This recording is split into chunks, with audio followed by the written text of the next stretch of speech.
Hola, muy buenos días. Bienvenido a este espacio donde estaremos desarrollando algunos temas acerca de política. ¿Tú eres uno de esos guatemaltecos que piensa que nada de la política en Guatemala funciona, que tiene un concepto negativo de ella, que opina que el cambio no es posible que pueda venir de la política o de los cambios políticos en Guatemala?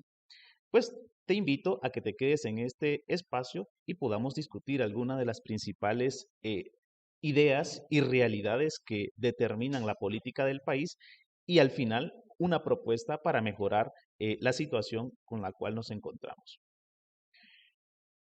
Todo lo que vamos a desarrollar a continuación lo vamos a analizar a partir de los resultados comparados de las últimas dos elecciones en Guatemala, la del 2015 y la del 2019.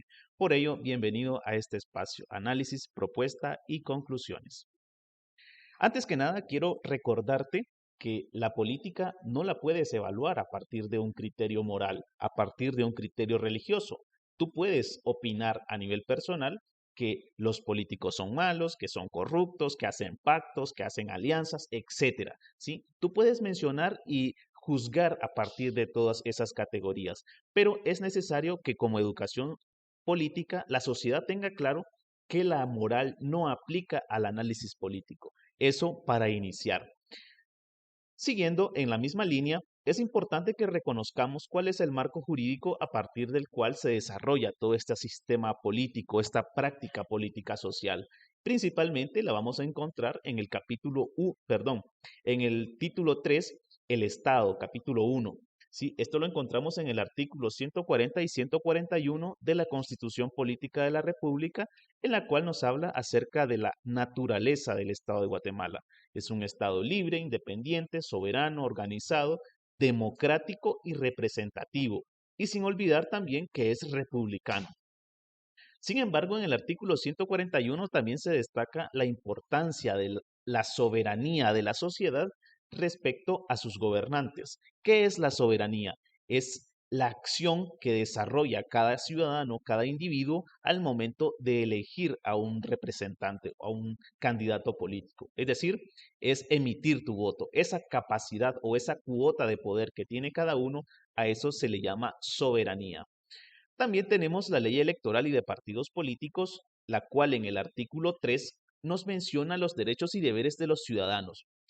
De estos, quiero destacar principalmente el inciso C, D y E, ¿ok? Hasta el F, el cual nos dice que es elemental que estemos conscientes que todos tenemos derechos a ser electos y a elegir, a ejercer el sufragio, a optar a cargos públicos, pero principalmente, y este me parece de lo más importante, sobre todo para este contenido, el inciso F, velar por la libertad y efectividad del sufragio y la pureza del proceso electoral. Es importante entonces que analicemos desde nuestro deber como ciudadanos cuál es la forma y en qué sentido se desarrolla nuestro sistema político. ¿Para qué? Primero, para velar por esa libertad, pero sobre todo para velar por esa efectividad del sufragio, ¿sí? De modo que nos permita construir un Estado fuerte. También en el artículo 200, por ejemplo, de la misma ley electoral y de partidos políticos, se nos mencionan las tres formas en las que se interpreta el voto que emite la ciudadanía. Por ejemplo, el de mayoría absoluta que aplica para la elección de presidentes, el de mayoría relativa que aplica para el voto que uno emite para elegir alcaldes y el voto de representación proporcional de minorías, que se utiliza para determinar la cantidad de diputados por partidos políticos que ocuparán escaños en el Congreso. Entonces, a partir de estos elementos, los invito a que podamos analizar la realidad política de Guatemala a partir de los comicios electorales del 2015 y 2019. Muy bien, aquí tenemos los principales datos. En este momento lo único que voy a hacer es describir los datos más importantes. Luego iré analizando cada uno de ellos. Por ejemplo, en las elecciones del 2015 se tuvo una participación general del 71.33% de la población inscrita en el padrón electoral. Eso ya nos deja con un margen casi del 30% que no participó. ¿Ok? Entonces, a segunda vuelta se fueron FCN Nación y la UNE. Quiero que aquí reconozcan una cosa, ¿ok? Primero, que el FSN Nación recibió en la primera vuelta el 23% de los votos y la UNE recibió el 19%. Habían inscritos para esa elección 16 partidos eh, para ese comicio electoral. Muy bien, entonces voy a avanzar rápidamente. En los comicios electorales del 2019, el partido que más votos recibió fue la UNE, con un 25.53%. Y en segundo lugar, el partido Vamos con un 13.96%. Por ello, se fueron a segunda vuelta. Sin embargo, aquí es donde vienen los elementos más importantes a analizar, sobre todo de estos dos comicios electorales. El primero es la participación. Dijimos que en la participación del 2015 participó casi el 70% de la población. En las elecciones de primera vuelta del 2019 participó el 62.16%. Es decir, entre el 2015 y el 2019 tenemos una disminución de casi el 10% de la población que ya no quiere o no participa en las elecciones políticas. Sin embargo, o en las decisiones más importantes del país. Sin embargo, vamos a ver entonces si estos datos nos pueden arrojar otras conclusiones. Por ejemplo, analizando el dato de la volatilidad de partidos, ¿ok? El que quizás más se adapta a esta categoría, a este concepto, volatilidad, es el cambio que experimenta, ya sea de crecimiento, un partido político de una elección a otra, lo vamos a encontrar principalmente en la UNE. La UNE, por ejemplo, en la elección del 2015 recibió en la primera vuelta el 19.76%. Sin embargo, en la elección del 2019 recibió un 25.53%. Es decir, este es un partido que en Guatemala viene en crecimiento y se está consolidando ideológicamente. Razones, hay muchas para explicar este fenómeno respecto al partido UNE. Vamos a analizar ahora entonces cuál es el número efectivo de partidos políticos. ¿A qué nos referimos con número efectivo de partidos? En Guatemala, en las elecciones del 2015, por ejemplo, participaron 16 partidos, ¿ok? En el 2019 participaron 19 partidos. El número efectivo de partidos políticos es aquella cantidad de partidos que más aglutina el voto de la sociedad, es decir, que mayor representatividad de la sociedad tiene. Entonces, en una democracia solemos asimilar el hecho de que pueden existir la cantidad de partidos que surjan como iniciativa misma, ¿sí? Sin embargo, es necesario, y esa es una primera idea que necesitamos desarrollar, analizar y concretar, es necesario limitar la cantidad de partidos. ¿Por qué? Porque cuando el voto de la ciudadanía se dispersa, entonces lo que solemos es perder esa capacidad de representatividad.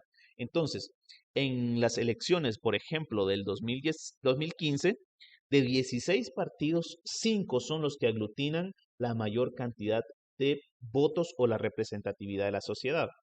En el 2019 únicamente son 4 partidos los que van a aglutinar esa representatividad de la sociedad.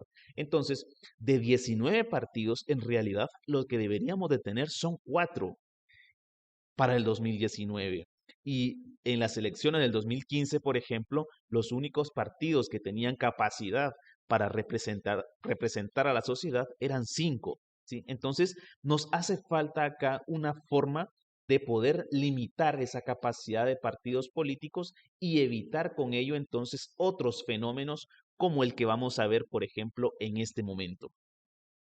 Por ejemplo, en las elecciones del 2015, entre votos nulos, entre votos en blanco y entre el abstencionismo de la sociedad, se llegó a un 37.87%.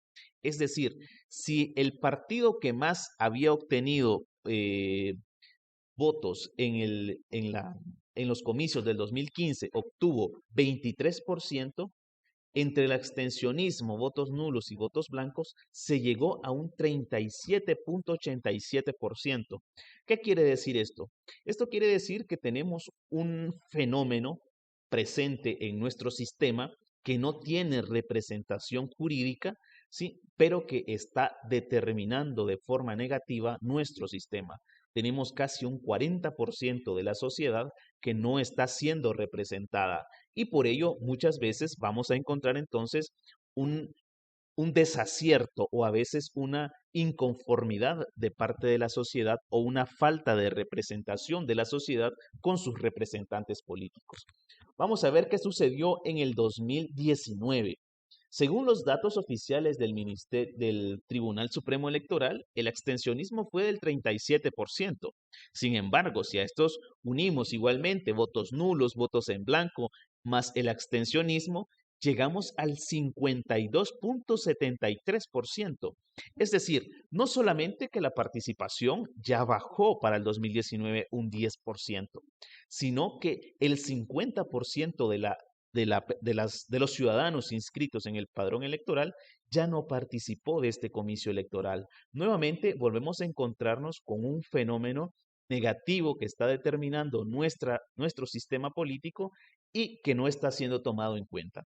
Entonces, de esa forma, lo que estamos construyendo realmente es democracia, representa los intereses de la sociedad o, en este caso, ¿qué es más importante en una democracia? La representatividad de la población que se transmite a través del voto o la legalidad del sistema político, ¿sí? Entonces, vamos a analizar o a seguir analizando estos temas.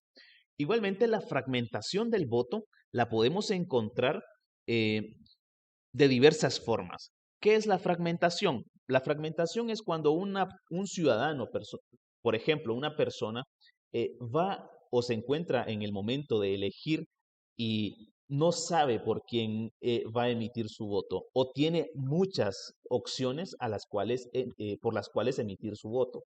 Entonces, en esa diversidad no existe la claridad, por ejemplo, de una propuesta, de un proyecto político, de una ideología, no existe el criterio de idoneidad de los candidatos. Entonces, este viene a ser otro vacío o una carencia dentro de nuestro sistema al momento de poder elegir. Entonces, como insisto, es necesario limitar la cantidad de partidos políticos que están participando en los comicios electorales de nuestro país, sobre todo porque la población no está siendo del todo objetiva al momento de elegir a sus candidatos. Entonces, ¿cómo favorecer la participación informada de la sociedad en los comicios electorales? Nuevamente nos volvemos a cuestionar. Igualmente tenemos dos fenómenos presentes en nuestro país, que es la polarización y la competencia electoral. La polarización, por ejemplo, es la diferencia que existe entre los partidos que más votos tienen y los que menos tienen. Por ejemplo, en las elecciones del 2019 nos vamos a encontrar que el partido que más votos tiene es la UNE, con el 25, casi el 26%, y el que menos tiene 0.54%. Es decir, en un sistema que favorece esa fragmentación de los partidos, ¿sí? No existe competencia electoral.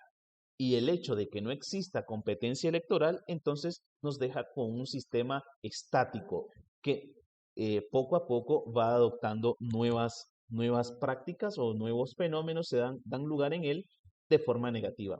Por ello, entonces es importante, como decía antes, limitar la cantidad de partidos en nuestro sistema político. Esto lo podemos hacer a través de un techo electoral de votos y de esa manera, por ejemplo, podemos limitar la participación de ciertos partidos. Por ejemplo, si pusiéramos un techo electoral de partidos en Guatemala del 5%, es decir, en nuestro país, entonces solo tendrían participación después de las elecciones del 2019, más o menos 6 partidos políticos para las próximas elecciones. Sin embargo, el hecho de no tener pocos partidos eh, desfavorece la competencia Y el hecho que no se desarrolle competencia entre partidos tampoco favorece la competencia a lo interno de los mismos. Es decir, si un partido político está más enfocado en obtener votos más que en mejorar su propuesta, ¿sí? Porque está más expuesto al escrutinio social, entonces no se ve en la necesidad de poder mejorar su discursiva ideológica o mejorar su proyecto político. En ese sentido, entonces, al final, quien sale perdiendo es la sociedad, ya que llegan al poder partidos políticos sin ideas claras de cómo administrar el Estado o incluso sin sus mejores personas o líderes que corresponden a los partidos en los puestos más importantes. Entonces, si vamos a hablar de polarización, tenemos dos grandes grupos en nuestro sistema, 5 o 6 partidos que son los que más representan a la sociedad, ¿sí? Pero si hablamos de competencia, igualmente vamos a hablar de lo mismo. No existe una competencia a nivel general, sino que existe una competencia dividida entre dos grupos. 4 o 5 partidos se disputan la mayor cantidad de votos y los otros 14 o 15 partidos se disputan el resto de votos, pero de forma minoritaria. En conclusión, la democracia es un sistema donde se disputa el poder. Eso tenemos que tenerlo claro. La competencia es el poder. Esencialmente es un sistema dualista, porque nos va a dejar un ganador y un perdedor. Pero para que una democracia funcione, es necesario que el poder del ganador esté limitado, equilibrado. ¿Y por quién debe estar equilibrado? Precisamente por los partidos de oposición. Entonces, si queremos mejorar nuestra democracia, debemos fortalecer los partidos de oposición, siempre y cuando reduzcamos la cantidad de partidos. Obviamente. Otra, por ejemplo, es que los resultados de las últimas elecciones demuestran que la participación en la sociedad está disminuyendo y ese extensionismo de la sociedad está creciendo. ¿Cuáles serán las características de las próximas elecciones en Guatemala? ¿Estamos favoreciendo la participación de la ciudadanía? ¿Cuál es el concepto de política que tienen en la actualidad? O se percibe una mayor participación de la sociedad en asuntos políticos que nos permita pensar que las próximas elecciones van a obtener mejores resultados, ¿sí? Vamos a seguir obteniendo representantes políticos impuestos por el sistema y no por la sociedad, ¿ok? ¿Qué nos dice al respecto el Tribunal Supremo Electoral? Como institución autónoma, en primer lugar, no cuenta con la personalidad suficiente para evitar el sesgo político. Primero, porque el hecho de que sea una institución autónoma no le evita el sesgo político. Segundo, que tiene una normativa que le impide reconocer vicios del sistema y poder evitarlos o poder eh, mejorarlos de alguna forma. Siguiente, el trabajo, por ejemplo, de conteo de votos de las últimas elecciones fue reprochable, y esto por el sistema o la estructura que éste mantiene.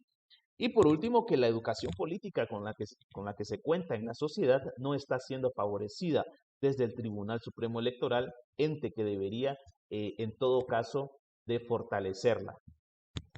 También tenemos, por ejemplo, que la democracia es un sistema político que para tener efectividad, y esto ya a nivel de propuesta, ¿sí?